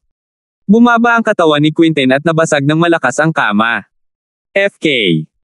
Tumayo si Quentin at tinapik ang alikabok sa kanyang katawan. Natulala siya habang nakatingin sa bedboard na pira-piraso. Ha. Hindi napigilan ni Alvin at ng iba pa na tumawa ng malakas. Nakatuon ang tingin ni Quentin kay Chendong. Chendong, pareho tayong mabuting magkaibigan. Hindi mo ito ipagkakait, di ba? Siyempre hindi ko itatanggi. Seryosong sabi ni Chendong. Kapag ang isang mabuting kaibigan ay may problema, dapat kang maging tungkulin na tulungan siya, di ba? Nagpatuloy si Quentin. Natural. Gayunpaman, kung iniisip mong yayain akong matulog sa sirang higaan mo, managinip ka. Bahagyang nakahiga si Chendong sa kanyang kama habang nagsasalita, nakahinga ng maluwag. Hindi niya nakalimutang irite si Quentin. Sobrang komportable. Ikaw. Si Quentin ay naguguluhan at nagalit. Sumunod, lumipat ang kanyang tingin kay Alvin at Ray. Ma'am, tama lang para magpahinga ng konti. Bago humiga sa kama, humikab si Alvin at umaktong parang hindi niya napansin ang titig ni Quentin. Ano, Quentin, huwag mong sabihing iniisip mong agawin ang akin. Ngumisi si Ray habang nakatingin kay Quentin. Napaluha si Quentin. Halos 3 buwan na siyang natutulog sa lupa sa Don Shroud Mountain Range, at ngayon, nang sa wakas ay nakakuha na siya ng disenteng kama na matutulugan, sinira niya ito sa sobrang kasab-ikan. Hindi kaya ipinanganak siyang nakatadhana para matulog sa lupa. Sa isang hindi mahalata na sulok ng campsite ng Iron Blood Army. Fang Chun, ano ba talaga ang nangyari? Bakit biglang nawala si Froilan? Tumingin si Henry sa binata sa kanyang harapan at kumunat ang noo. Ang Fang Chun na ito ay ang isa pang Centurion na nagsalita para kay Lucian matapos siyang matalo sa sugal noong isang araw. Hindi ko rin alam. Gayunpaman, may pakiramdam ako na ang bagay na ito ay may kaugnayan sa Alvin na iyon. Umiling si Fang Chun at idinagdag. Alvin. Siya ay pang-apat na antas ng core formation martial artist. May lakas kaya siyang patayin si Froilan. Kumunat ang noo ni Henry. Hindi iyon ang ibig kong sabihin. Ang ibig kong sabihin ay sa proseso ng paghahanap ng pagkakataon na patayin si Alvin, nakatagpo si Froilan ng isang mabigat na mabangis na halimaw at napatay nito. Kung tutuusin, ang Beast Tide sa paglalakbay na ito sa Dawn Shroud Mountain Range ay halatang planado mula pa noong nakalipas na panahon, at marahil si Froilan ay kapos-palad at naapektuhan nito. Ibinahagi ni Fang Chun ang hula na nasa kanyang puso. Kung talagang ganito, talagang sinuwerte ang Alvin na iyon. Lumubog ang mukha ni Henry. Nalampasan namin ang pagkakataon sa unang round ng pagsasanay, at magiging mahirap na makahanap ng pagkakataon pagkatapos nito. Henry. Tumingin si Fang Chun kay Henry at bahagyang nag-aalangan na magsalita. Ano, may sasabihin ka pa? Tinanong ni Henry, Fang Chun, kailan ka naging napakahirap magsalita? Batay sa ating pagkakaibigan, maaari kang magpatuloy at sabihin ang iyong isip. Henry, 3 buwan na ang nakararaan, na si Alvin at ang iyong nakababatang kapatid ay sumugal. Sinabi ni Fang Chun kay Henry ang nangyari sa pagitan nina Alvin at Henry noong nagsusugal. Noong oras na iyon, pinilit ni Alvin ang kapitan sa isang masikip na lugar sa pamamagitan lamang ng ilang mga salita, at maaari lamang niyang pasukin ang iyong nakababatang kapatid sa kanyang taya. Pinalis niya ang aking nakababatang kapatid na lalaki ng lahat ng kandevemet at tumakbo ng 10 laps sa harap ng higit sa 100 tao. Ang ekspresyon ni Henry ay sobrang hindi magandang tingnan dahil siya ay labis na galit. Alvin. Pinahiya mo ang aking nakababatang kapatid, pinahiya mo ang isang miyembro ng Yale Clan. Ako, si Henry, ay hinding-hindi magpapahinga hanggat hindi kita pinapatay. 112. Nang magising si Alvin sa madaling araw kinabukasan, sinulyapan niya si Quentin na mahimbing na natutulog sa lupa bago umiling at ngumiti. Pagkatapos ay umupo siya ng naka-cross-legged at nagsimulang linangin ang 9 Dragons War Sovereign Technique. Itinuon ang kanyang espiritu at pinapakalma ang enerhiya sa loob ng kanyang katawan, sinimulan ni Alvin na iikot ang paraan ng paglilinang ng isip ng Raging Python form. Kagabi, naramdaman niyang bahagyang lumuwag ang kanyang bottleneck sa paglilinang, at ngayon na ang perpektong oras upang hampasin ang plancha kapag mainit ito at lampasan ang kanyang bottleneck ng sabay-sabay. Ganap na nakalimutan ni Alvin ang tungkol sa paglipas ng panahon habang siya ay naglilinang. Pagkatapos ng hindi kilalang tagal ng panahon. Bang! Sa wakas, nakapasok si Alvin sa huling malalim na gateway sa loob ng kanyang mga meridian. At sa lalong madaling panahon, ang origin energy sa loob ng Candeventian ay sumailalim sa isang metamorphosis. Nakalusot siya. Iminulat ni Alvin ang kanyang mga mata sa tuwa, at isang maliwanag na liwanag ang kumislap sa loob. Ang pagpasok sa ikatlong antas ng core formation stage ay nangangahulugan na muli niyang masusuklam ang kanyang katawang laman. Sa kasalukuyan, kahit na walang paggamit ng isang espiritong sandata, maaari niyang gamitin ang lakas ng 8 sinaunang mammoth, na isang lakas na dati niyang kailangan ng isang espiritong sandata upang magamit. Kung gagamit siya ng spirit weapon, magagawa niyang gamitin ang lakas ng 9 na sinaunang mammoth. Kapag nakumpleto na niya ang tempering ng kanyang fleshly body para sa ikatlong antas ng core formation stage, lalong magiging mabigat ang kanyang lakas. Sa oras na iyon, madali niyang may exercise ang lakas ng 10 sinaunang mammoth kapag umaasa sa isang spirit weapon. Bukod dito, ito ay nasa antas na papalapit sa lakas ng 11 sinaunang mammoth.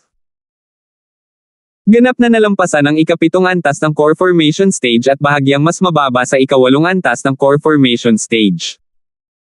Siyempre, ang paunang kondisyon ay ang kalaban ay hindi nagtataglay ng isang espiritong sandata. Ngayon, kahit na hindi ako gumamit ng spirit weapon, sapat na ang lakas ko para maihambing kay Xander noong panahong iyon. Ang mga mata ni Alvin ay kumislap na may bahid ng lamig. Gayunpaman, iyon ay ang Xander noong 1 taon na ang nakakaraan. Ang kasalukuyang lakas ni Xander ay tiyak na mas kakilakilabot na ngayon, kahit na sa lawak na siya ay maaaring nakapasok sa ikapitong antas ng core formation stage. Bilang isang disipulo ng Duen Clan, ang mga sandata ng espiritu ay hindi bihira sa kanya. Kapag nakumpleto ko na ang tempering ng aking fleshly body para sa ikatlong antas ng core formation stage, ang aking lakas ay dapat na bahagyang mas mataas kaysa sa kanya, o hindi bababa sa maihahambing sa kanya. Huminga ng malalim si Alvin. Kailangan kong makapasok sa ikaapat na antas ng core formation stage bago ako pumasok sa Paladin Academy. Sa oras na iyon, ilalabas ko ang puot sa puso ko sa pamamagitan ng pagsisisi kay Xander sa ginawa niya noong araw na iyon, pagkatapos ay hahayaan ko siyang magsisi sa impyerno. Ang katawan ni Alvin ay naglabas ng madugong hangarin sa pagpatay sa isang walang pigil na paraan. Alvin. Sa sandaling ito, isang nagmamadaling boses ang tumunog habang ang isang naguguluhan na si Chendong ay sumugod. Kaagad, ang mukha ni Chendong ay nanlamig nang maapektuhan siya ng layuning pumatay ni Alvin, na naging sanhi ng panginginig ng kanyang buong katawan at ang kanyang mukha ay pamatla ng malagim. Pagkatapos lamang nabawiin ni Alvin ang kanyang layuning pumatay ay nakahinga si Chendong. Anong problema?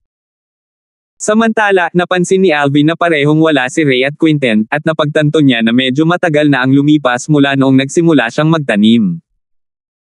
Si Ray at Quinten ay kinulong ni Lucian at ng kanyang mga miyembro ng Yale Clan.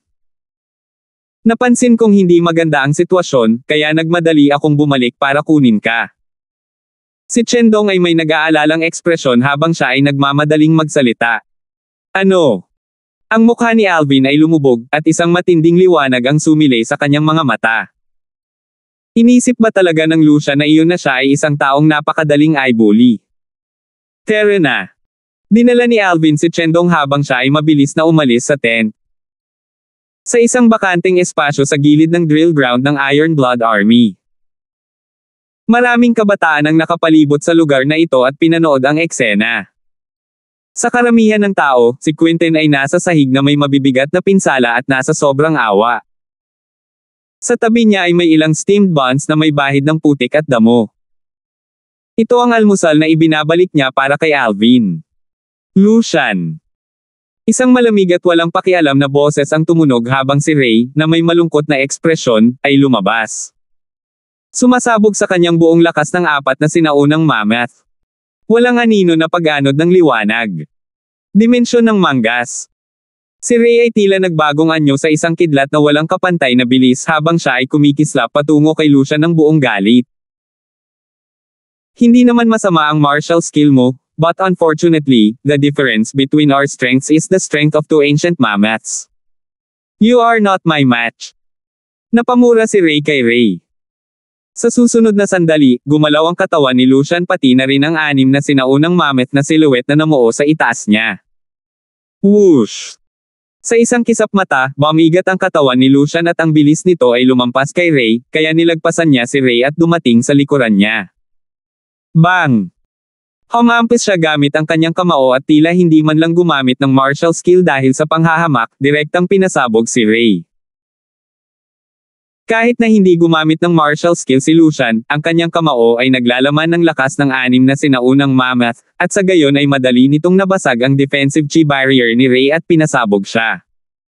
Bumagsak si Ray sa lupa nang may bumagsak bago nawala ng malay.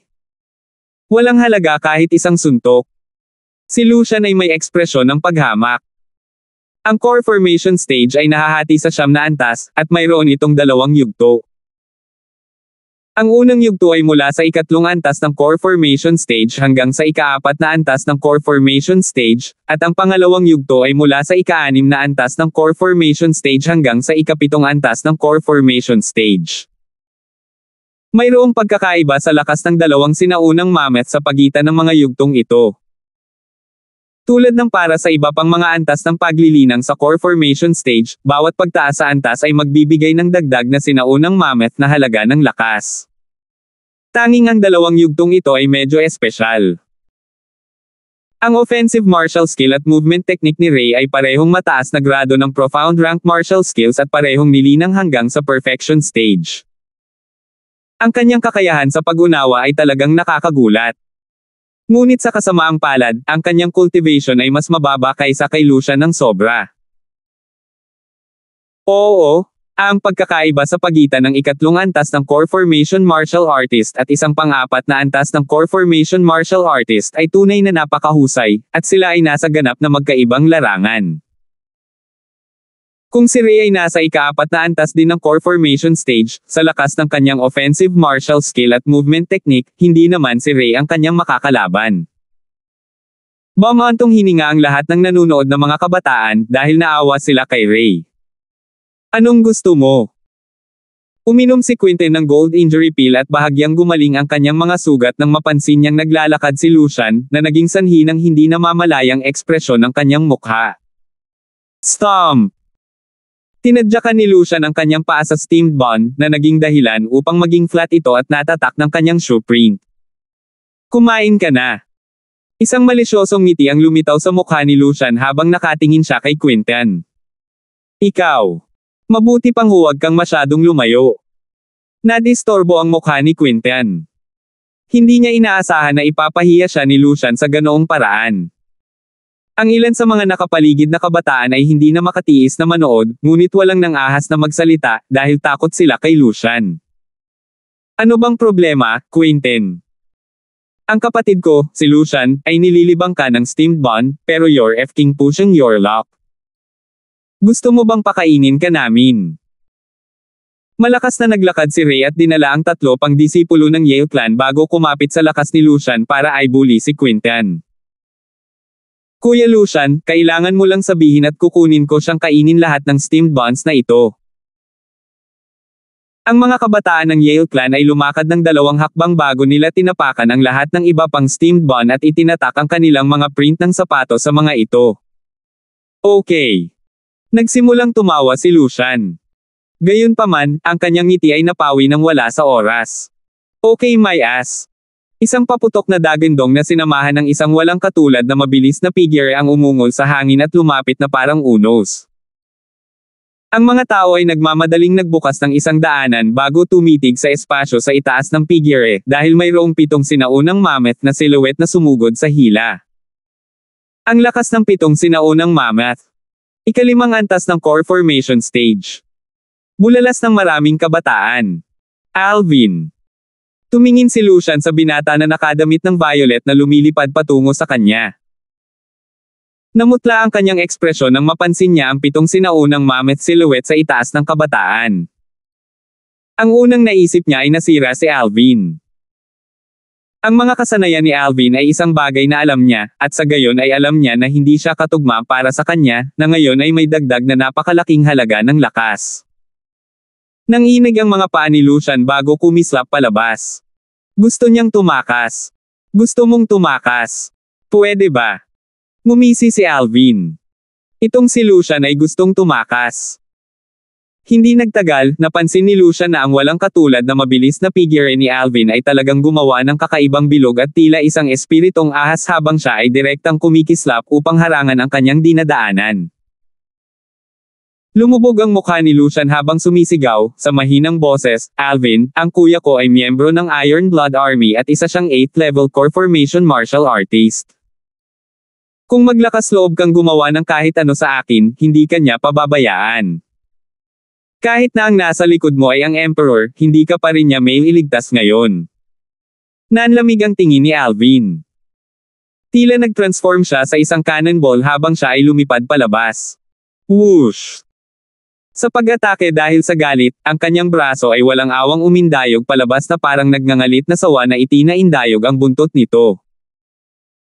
Noon pa man ay napansin niya ang 7 sinaunang mammoth na silhouette sa itaas ni Alvin, ang takot ay lumitaw sa puso ni Lucian. Sa kasalukuyan, mayroon lamang siyang oras upang i-circulate ang kanyang defensive martial skill. Bang! Kaagad, ang kanyang defensive chi barrier ay nabasag mula sa puwersa ng braso ni Alvin, at siya ay pinasabog ng mahigit 10 metro bago tuluyang bumagsak sa kanyang mukha. Napabuntong hininga na lamang si Lucian matapos idora ang 2 subo ng dugo. Kunin mo ang kapatid ko. Angal niya. Ang sinabi niya ay halatang nakadirekta kay Rey at sa iba pang 3 Yale clan disciples. Matapos makita si Alvin na gumamit ng lakas ng 7 sinaunang mammoth, ang grupo ni Lucian ay natakot lahat, at pinapanood lang nila si Alvin na lubhang nasugatan si Lucian. Sa sandaling ito, narinig nila ang utos ni Lucian. "Tara na!" Sigaw ni Ray sa mahinang boses. Nais niyang kunin ang kanyang mga kapwa-alagad ng angkan at lumabas. Spirit Serpent Movement Technique.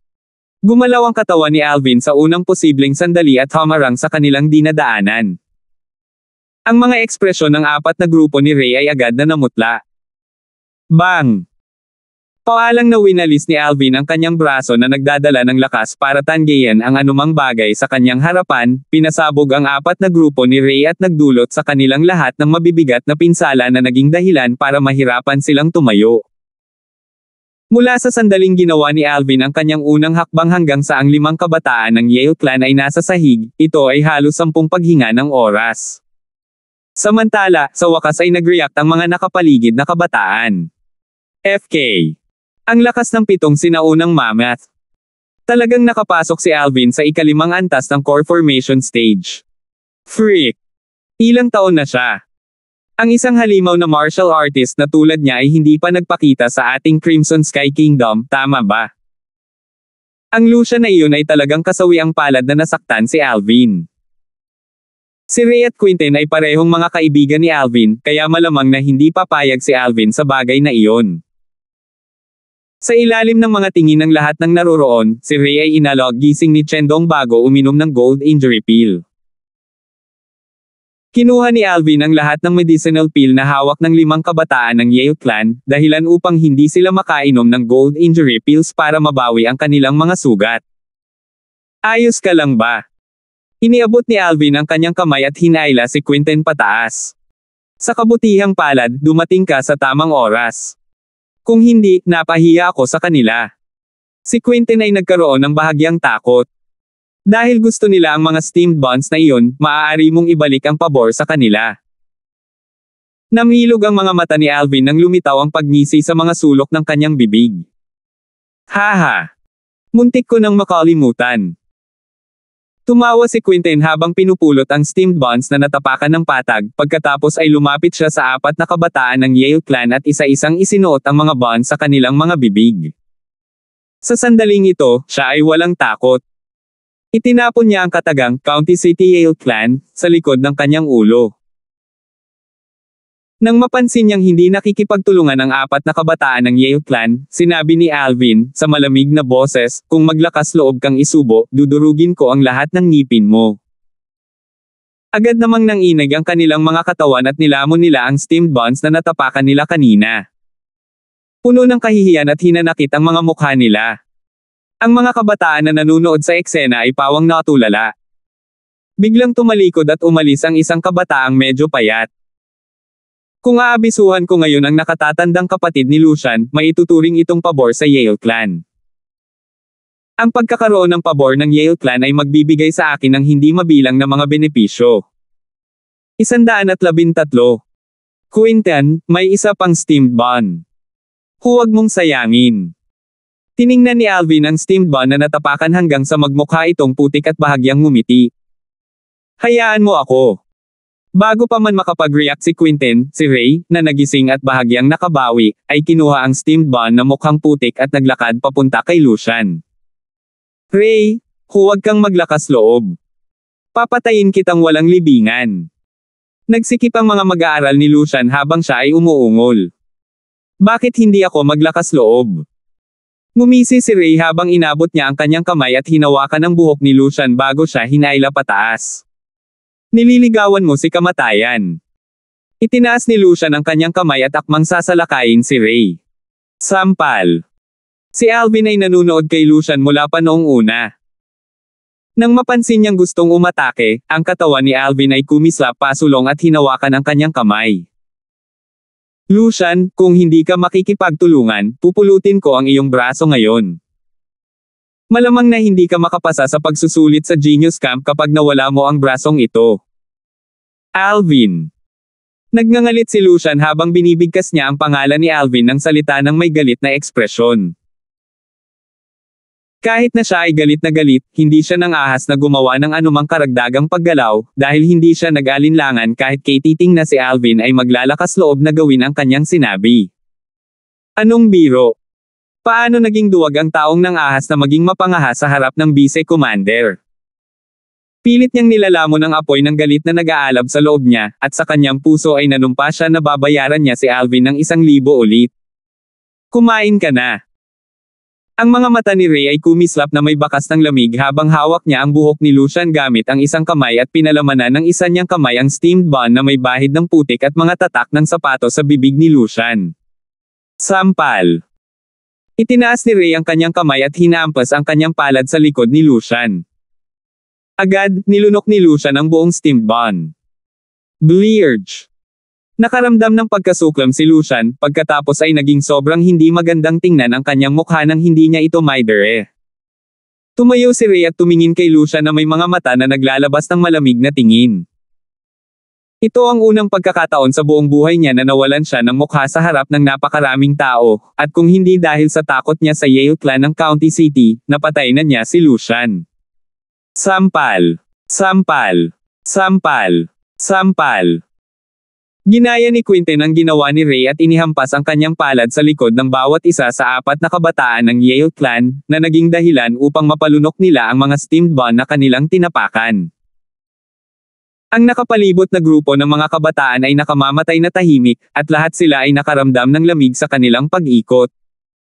Ang 3 grupo ni Alvin ay talagang masyadong dominanti. Gayunpaman, mayroon silang paraan upang maging dominanti. Alvin. Isang galit at malamig na sigaw ang lumapit mula sa malayo. Inangat ni Alvin ang kanyang ulo at tumingin. Ang nakita niya ay isang batang general na hindi pa niya nakita bago lumipad dito mula sa malayo na may bilis na kasing bilis ng kidlat. Nang dumaan ang general sa karamihan at dumating sa harapan niya, nahulaan ni Alvin ang pagkakakilanlan ng taong ito. Ang hitsura ng taong ito ay bahagyang katulad ni Lucian, at sa gayon ang kanyang pagkakakilanlan ay lubos na halata. Henry. Si Henry ay may ekspresyon na puno ng galit habang winalis niya si Alvin gamit ang kanyang tingin, at pagkatapos lamang niyang bigyan si Henry at ang iba pa ng ilang gintong mga pildores para sa pinsala ay muli siyang humarap kay Alvin na may mga mata na puno ng matinding layunin ng pagpatay. Kuya, pinakain kaming lahat ni Alvin ng steamed buns na may bahid ng putik, damo, at natapakan ng patag. Napaungol si Lucian sa galit. Sa sandaling ito, tila nakalimutan niya na sila mismo ang natapakan ng mga steamed buns na iyon. Ano? Nadistorbo ang mukha ni Henry at mariing pinandilatan niya si Alvin habang galit na sinasabi, Alvin, talagang pinahiya mo ang aking mga miyembro ng Yale clan at ipinahiya ang aking Yale clan sa paraang. Ngayon, ako, si Henry, ay tiyak na papatayin ka para itaguyod ang karangalan ng aking angkan. Whoosh! Gumalaw si Henry na parang unos na may nakakatakot na bilis. Naging malungkot ang ekspresyon ni Alvin. Itong si Henry ay halatang nagpaplanong maglagay ng label na nagsasabing pinahiya ni Alvin ang Yale clan bago siya pinatay. Sa ganitong paraan, magkakaroon siya ng lohikal na dahilan para maiwasan ang parusa ng Iron Blood Army. Ang mga motibo ng Henry na ito ay masama, malisyoso pa nga. Nanginginig ang langit sa itaas ni Henry, na humahagibis patungo kay Alvin, habang ang 11 sinaunang mammoth na silhouette ay nag-condensed sa anyo.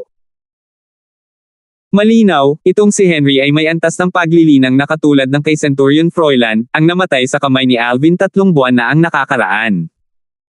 Pareho silang 8th level core formation martial artists. Ang galit na pag-atake mula sa isang 8 antas ng core formation martial artist ay nagdulot ng matinding pressure kay Alvin.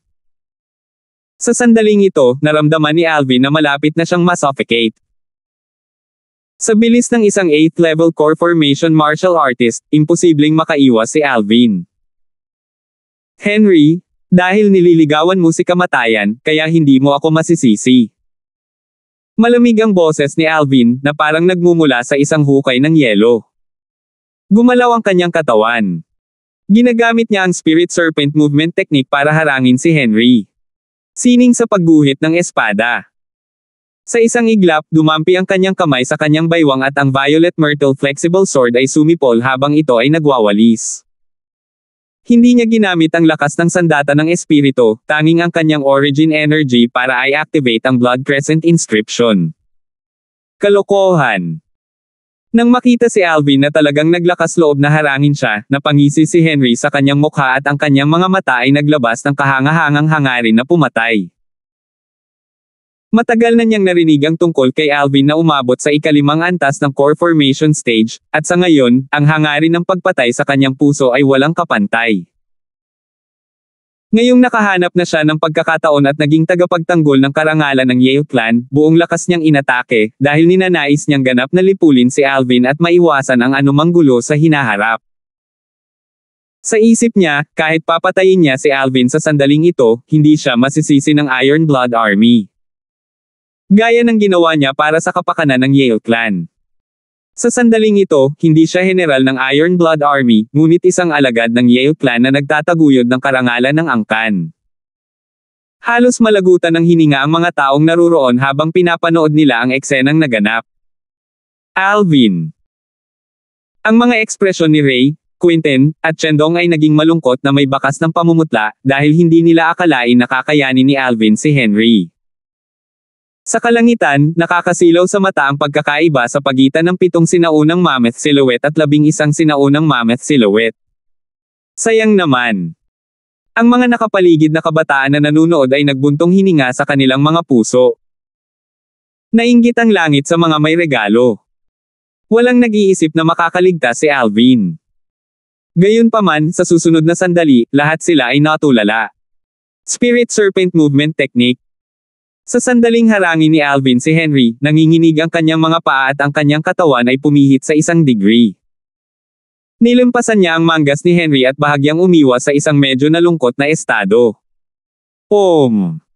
At sa eksaktong sandaling ito, ang Blood Crescent inscription sa Violet Myrtle Flexible Sword ay kumikislap at nag-transform sa isang Blood Crescent. Ang gasuklay ng dugo ay kumikislap na parang anino. Hindi. Namutla ang ekspresyon ni Henry nang maramdaman niya ang nakakatakot na lakas na taglay ng Blood Crescent, at napasigaw siya sa takot. Nagmamadali niyang ipinalibot ang kanyang defensive martial skill. Gayunpaman, ang gasuklay ng dugo ay madaling humiwas sa kanyang defensive chi barrier at pumasok sa kanyang dibdib bago tumagos sa kabilang panig, na lumikha ng isang bukal ng dugo. Bang! Ang forward-charging body ni Henry ay mabangis na bumagsak sa isang mataas na platform sa gilid ng drill grounds. Nanlaki ang mga mata niya at hindi gumagalaw. Wala nang mga palatandaan ng buhay sa kanyang katawan. Patay. Kuya. Namutla ang mukha ni Lucian habang napaungol siya sa kalungkutan bago sumulong at walang tigil na niyugyog ang bangkay ni Henry, dahil ayaw niyang maniwala na totoo ang lahat. Ang iba pang 4 na kabataan ng Yale Clan ngayon ay tumingin kay Alvin na parang nakatingin sila sa isang nakakatakot na demonyo, at ang kanilang mga katawan ay walang kamalay-malay na nanginginig. Habang tinitingnan ni Alvin ang bangkay ni Henry, ang kanyang mga mata ay walang bahid ng emosyon. Sila ay walang katulad na malamig. Ni minsan ay hindi siya nagpigil laban sa sinumang nagnanais ng kanyang buhay. Haha! Alvin, magandang gawa. Tawa ng tawa si Quentin. Nawala ang pag-aalala sa mukha niya. Nakahinga rin ng maluwag sina Ray at Chendong. Ang mga nakapaligid na kabataan na nanunood, gayunpaman, ay lubos na natulala hanggang sa puntong hindi na sila nakabalik sa kanilang katinoan pagkatapos ng mahabang panahon. Oh my God! Ano ang nakita ko? Patay na si Henry. Hindi naman ako nananaginip, diba? Masakit yon. Bakit mo ako kinurot? Kaya hindi talaga ako nananaginip. FK. Kung gusto mong malaman kung nananaginip ka o hindi, kurutin mo yang sarili mo. Ano bang kinurot mo ako? Tama, muntik ko nang makalimutan na kaya kong kurutin ang sarili ko. Ang bagay na nagbigay ng nakamamatay na suntok kay Henry ay hindi origin energy, ito ay tila isang madugong liwanag na kumislap mula sa espada ni Alvin. Tila isang inscription. Kung talagang isang inscription, talagang kasawian si Henry. Kahit hanggang kamatayan, malamang na hindi niya akalain na si Alvin ay magkakaroon ng nakakasakit na inscription na kayang pumatay sa kanya. Gusto niyang patayin si Alvin ngunit hindi niya ginawa ang kanyang takdang aralin. Kakaiba kung hindi siya mamamatay kapag siya ay walang ingat. Masiglang nag-usap ang grupo ng mga kabataan. Walang naawa kay Henry. Lahat. Nakahinga ng maluwag si Alvin at nabawi ang kanyang katahimikan bago sinuot ang Violet Myrtle Flexible Sword at itinoon ang kanyang tingin sa grupo ng mga kabataan. Kaagad, bumalik sa kapayapaan ang eksena, at lahat ay tumingin kay Alvin. Lahat, nakita ninyong lahat ang nangyari ngayon gamit ang sarili ninyong dalawang mata. Si Lucian ang nag-provoke sa akin, at bahagya ko lang siyang pinarusahan bilang tugon. Para naman kay Henry, gusto niya akong patayin at pinalabas niya ang kanyang hangarin sa pagpatay sa akin. Para sa kaligtasan ng sarili, maaari lang akong gumamit ng isang nakakasakit na inscription para patayin siya. Sana'y magpasalamat ang lahat kay Alvin. Ikinulong ni Alvin ang kanyang mga kamay patungo sa grupo ng mga kabataan. Ang mga bagay ngayon ay maaaring maging malaki o maliit, kaya kailangan niyang mag-set up ng isang paraan upang palayain ang kanyang sarili. O kung hindi, ang pagpatay sa isang Decere ng Iron Blood Army ay magdudulot sa kanya ng pinakamalaking singil. Sa oras na iyon, hindi banggitin ang hindi makasali sa pagsusulit sa Genius Camp at makakuha ng mga kwalifikasyon para mag-aral sa Paladin Academy, kung mabubuhay man o hindi ay mahirap sabihin sa tiyak. Alvin, maaari kang maging mahinahon.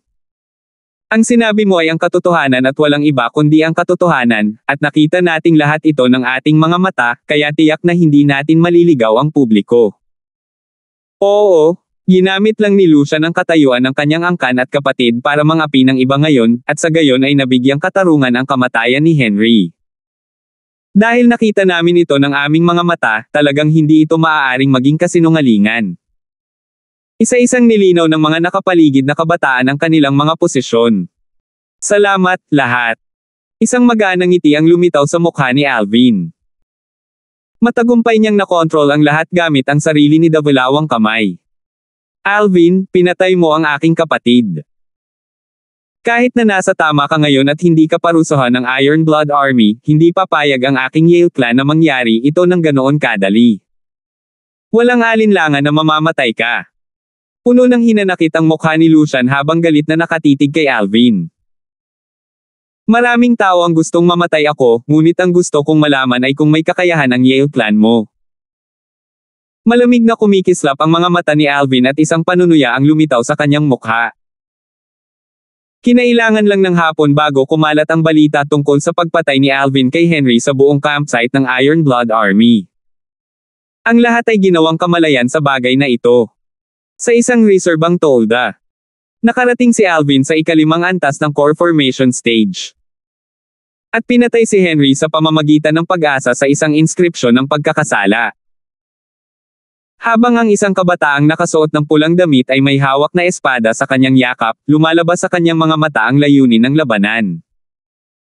Sa loob ng isang buwan, tiyak na aakyat din ako sa ikalimang antas ng core formation stage, at sa oras na iyon ay tiyak na makakahanap ako ng pagkakataon na makipag-spar kay Alvin. Sa ibang tent, Alvin. Ako, Hudson, hahabulin ka. Isang matatag na kabataan ang nag-concentrate at pinakalma ang sarili bago simulan ang kanyang masusing paglilinang. Sa sandaling ito, si Alvin ay komportableng nakahiga sa kanyang kama na nakakross ang kanyang mga paa at bahagyang nayuyugyog ang mga ito. Alvin, kailan ka nakapasok sa ikalimang antas ng core formation stage?